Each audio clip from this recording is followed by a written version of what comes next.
কে কিভাবে মুড়িঘন্ট করেন আমি কিন্তু জানি না। তবে আমি কিভাবে মুড়িঘন্ট করি পুরা ভিডিওটা দেখলে তাহলে হয়তো আপনারাও জানবেন আমি কিভাবে করি। তো এই মুড়িঘন্ট নিয়ে কিন্তু একটা গল্প ছিল। গল্পটা হচ্ছে আমার ছোট চাচা শ্বশুরের ছোট ছেলে।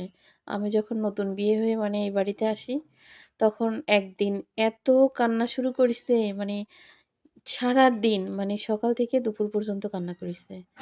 তো আমি জিজ্ঞেস করতেছি যে, "কাকিমা ও তো আজকে সারাদিন কান্না করলো, কেন করলো?" তো বলছে, "মুড়িঘন্ট করে দিতে বলছি, আ দিতে বলিছে, মুড়িঘন্ট করে দিছি। এখন মুড়িঘন্টের ভিতরে মুড়ি নাই কেন? এজন্য কান্না করতেছে।"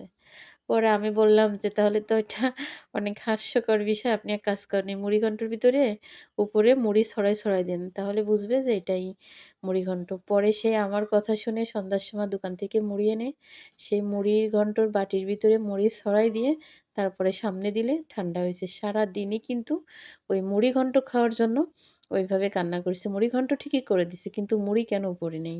এই হচ্ছে কথা। এখন তো সে অনেক বড়। মাঝে, মাঝে বললেও মানে অনেক লজ্জা পায়।